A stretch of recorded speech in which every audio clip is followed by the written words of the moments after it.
Et nous sommes de retour au plateau pour la suite de cette émission. Nous abordons notre troisième sujet. Nous parlons à présent du Sénégal. Le président Faye confirme la relecture des contrats avec les partenaires étrangers. C'était à l'occasion d'une interview accordée à Al Jazeera ce dimanche 29 septembre à New York que le président sénégalais Bassirou Diomaye Faye a confirmé justement cette relecture qui est en cours.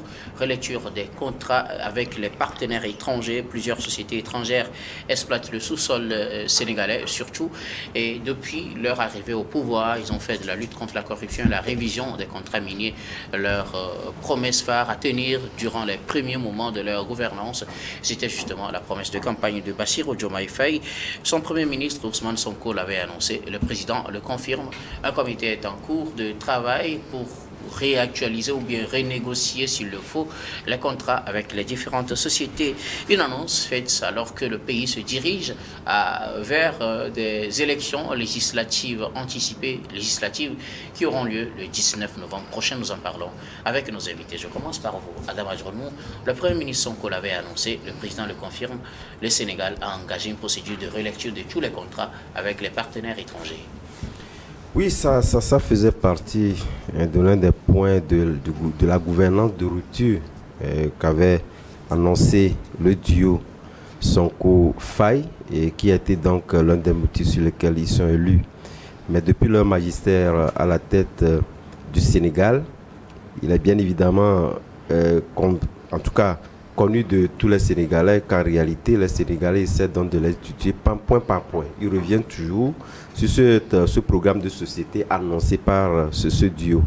C'est vrai, sur plusieurs approches, on essaie en tout cas de leur lancer la pierre en disant que les points annoncés ne sont pas, jusqu'alors, en tout cas, ne sont pas tenus, n'ont pas tenu promesse, etc. Donc c'est en tout cas dans ces critiques-là, que, en premier lieu, le Premier ministre avait parlé de corruption généralisée sous l'ère de son prédécesseur, Macky Sall. Et lorsqu'on parle de corruption, je pense que la plus grande corruption, lorsque vous la constatez, réellement, c'est en ce qui concerne les contrats miniers.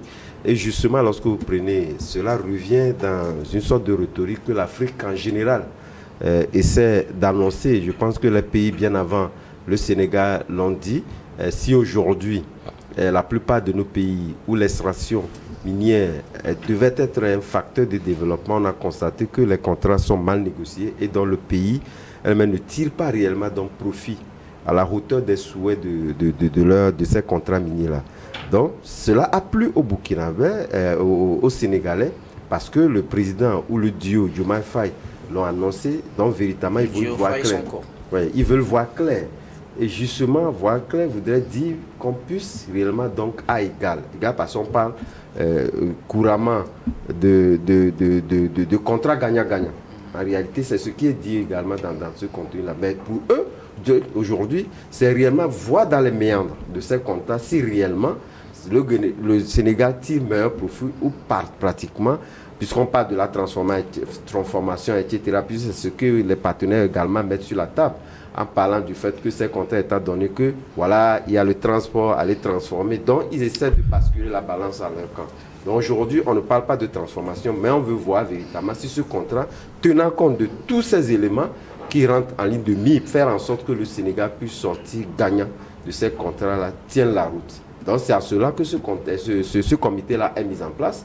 Mais lorsqu'on parle également, parce que quelque part, il faut faire le lien, lorsqu'on parle de corruption systématisée, ça voudrait dire quelque part que ceux qui négocient ces contrats-là, avant que le président ne signe, il y a des rétrocommissions, etc. Donc, tout ça, là, l'un est lié à l'autre.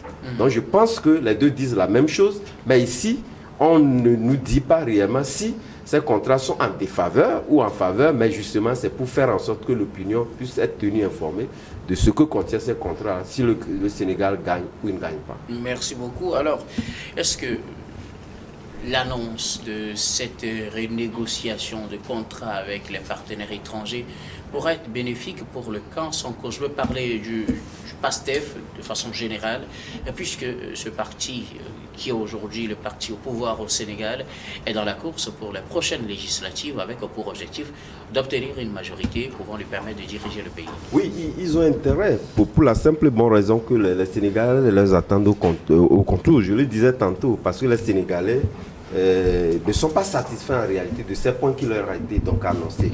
Aujourd'hui que nous sommes pratiquement à l'orée d'une nouvelle élection, ils ont... un mois et demi. Oui, donc ils ont intérêt à faire en sorte que ces contrats-là, du moins si, tel est que le Sénégal venait donc à faire profit de ces contrats-là, que l'opinion sénégalaise pourrait être tenue informée chiffre par chiffre, que voilà ce qui est fait, pour que ce qu'ils accusent le gouvernement sortant ne leur revient plus à la figure, parce que les alliances qui se font sont des alliances assez dangereuses et peuvent tourner en défaveur de ce duo-là. Si tel est que il y a un calmant, des points d'ombre qui ne sont pas donc définis aux yeux des Sénégalais. Merci beaucoup à vous, Adam Adjonou. Gabin Adjaro, le président Faye a annoncé qu'effectivement une commission est en cours de travail, et son travail consiste justement à réétudier, relire les contrats avec les partenaires étrangers surtout. On sait que dans la plupart des cas, c'est des contrats miniers avec les sociétés étrangères qui exploitent le sous-sol sénégalais. Oui, je pense que c'est quand même une promesse de campagne qu'il est en train de tenir par rapport à la rupture. Et il n'a pas singularisé quand même la relative de ce contrat-là, puisque les journalistes lui ont posé la question de savoir quelle sera son attitude vis-à-vis de la France. Et il a dit que bon, il ne veut pas singulariser le débat, puisqu'il y a plusieurs autres États qui sont en contrat avec le Sénégal. Donc, il y a une commission qui est en train de travailler pour quand même arriver à lire les contrats et voir réellement si les contrats-là, s'il y a au Sénégal ou pas. Je pense que c'est une bonne chose. C'est une très bonne chose parce qu'à un moment donné, quand vous, dans votre gouvernance et en ce qui concerne l'État pour la défense de vos intérêts, il ne suffit pas de se dire non, moi je suis déjà sur le trône, donc bon, moi je me la coule douce et puis bon, peu importe ce qui s'est passé, peu importe les contrats que mes prédécesseurs ont déjà signés, moi je m'en fiche royalement. Et il faut noter qu'il y a des États qui ont quand même des contrats séculaires avec des partenaires étrangers qui n'ont jamais révisé. Et continuer dans cet état de situation jusqu'à nos jours. Je pense que cette situation-là est venue déjà avec les États de l'AES qui ont dénoncé les accords coloniaux et autres. Donc aujourd'hui, je pense que Ousmane Sonko et Diomaye Faye, voilà, ils ont carrément annulé les contrats parce que bon, c'était quand même de la servitude par rapport à ce qu'ils ont vu. Est-ce qu'on risque justement d'arriver à une étape au Sénégal où on va annuler les contrats avec les partenaires? Non, je ne suis pas sûr que le Sénégal va employer la manière forte. Ils sont beaucoup plus dans la méthode beaucoup plus douce, dans une méthode de discussion avec ces partenaires-là. Maintenant, les contrats qu'ils vont proposer, si les partenaires ne sont pas d'accord, c'est tout à fait normal qu'ils annulent le contrat et puis ils trouvent d'autres partenaires puisqu'il y a toujours d'autres preneurs qui sont dans les coulisses. Donc pour moi, je pense que Ousmane Sonko et Diomaye Faye, d'autant plus que la manière de venir au pouvoir, c'est pas la même chose. Donc au Sénégal, Diomaye Faye et Ousmane Sonko vont faire en sorte que bon, on va discuter avec les partenaires, leur proposer de nouveaux contrats et bon, après si la discussion ça aboutit, ils vont accepter de re-signer les contrats si cela profite réellement aux Sénégalais. Maintenant, vous savez très bien qu'il y a le projet de gazoduc aussi au Sénégal. Donc il y a beaucoup de choses à faire, beaucoup de discussions à mener dans cet intérêt-là pour permettre à ce que les Sénégalais, premièrement, arrivent à profiter des biens de leur pays. Il ne faut pas seulement privilégier le fait que nous sommes au trône, on doit avoir des soutiens de gauche à droite. Vous savez très bien que bon, ici en Afrique, quand on t'élit, et que certaines présidences ne te reçoivent pas, bon, tu n'es pas véritablement à l'aise. Donc je pense que l'approche que Diomaye Faye est en train d'adopter depuis qu'il est venu au pouvoir, beaucoup pensent que quand il va venir au pouvoir, il ne va même plus adresser la parole à la France, il va rester dans son coin et dénoncer des choses, mais la réelle politique veut autre chose. La France quand même c'est un partenaire de longue date du Sénégal.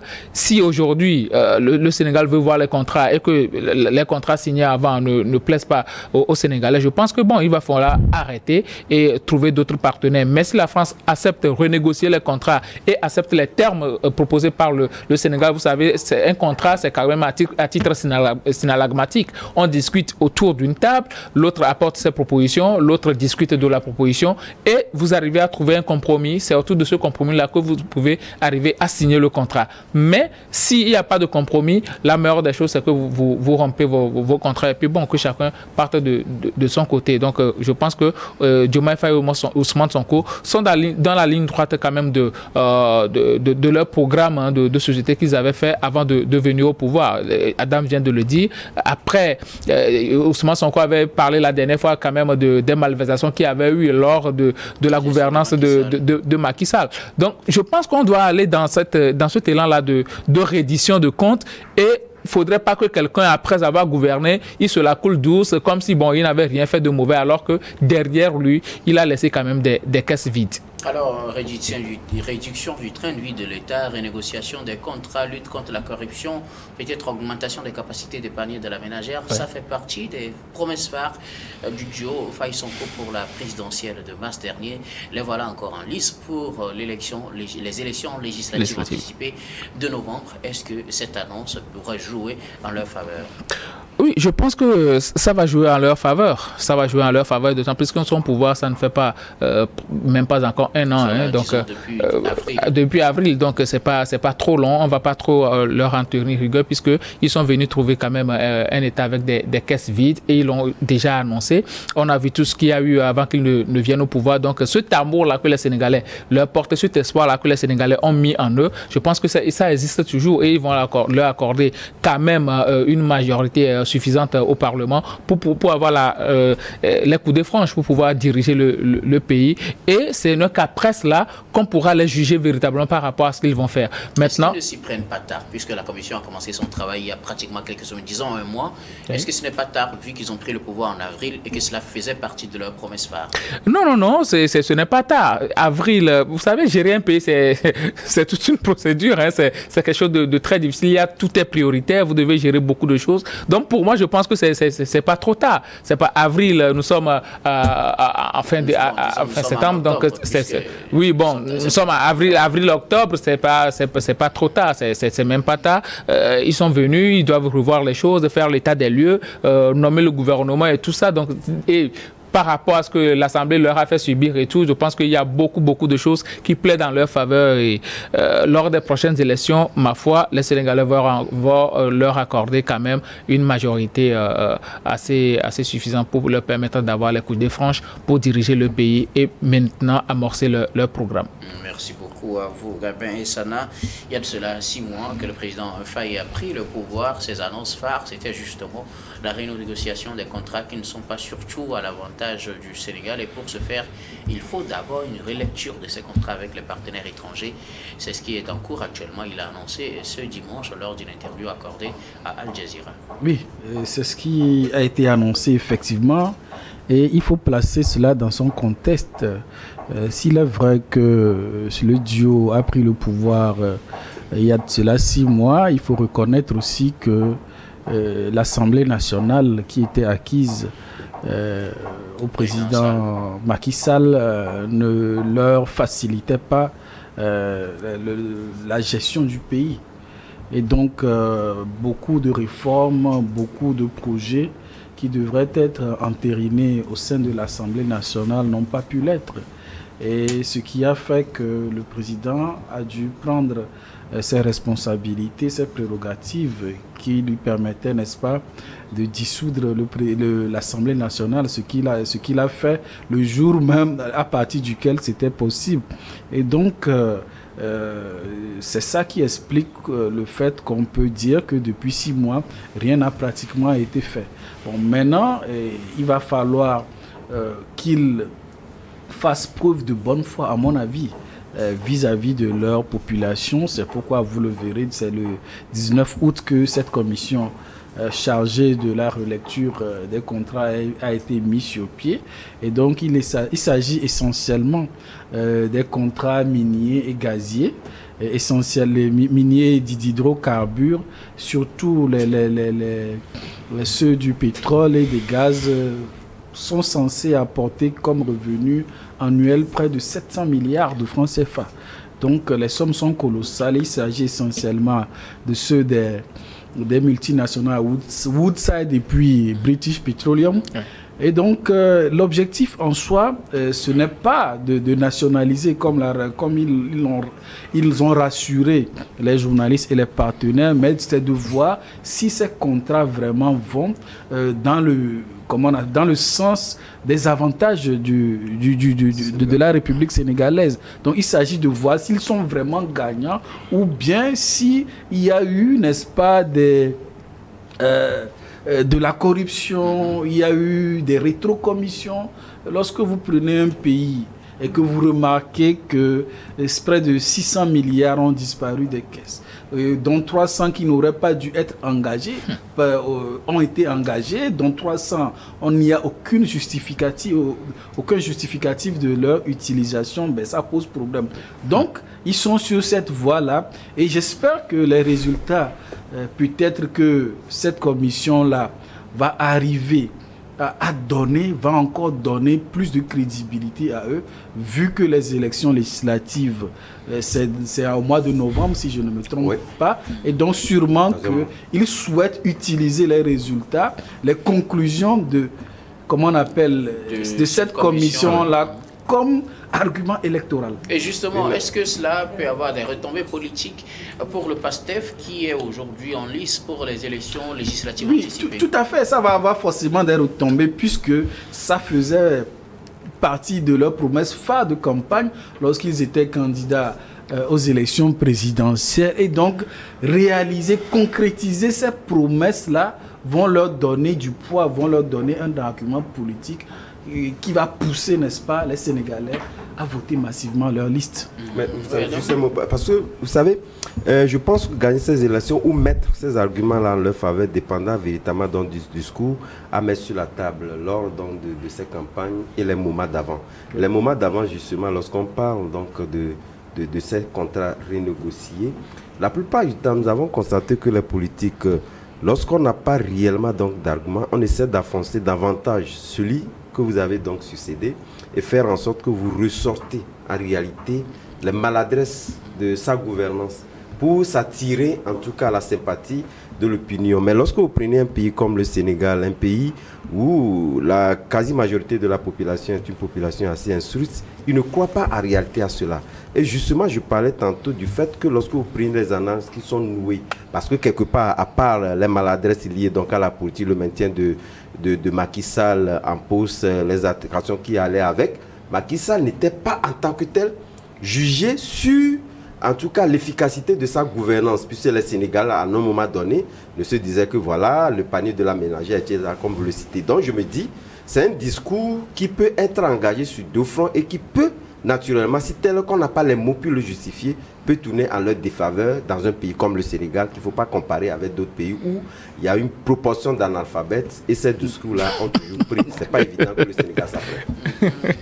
J'ai ajouté quelque chose. Oui. Ce que moi je vais dire, c'est que la politique et la gestion des affaires publiques n'est pas forcément une affaire d'analphabète. Ah oui.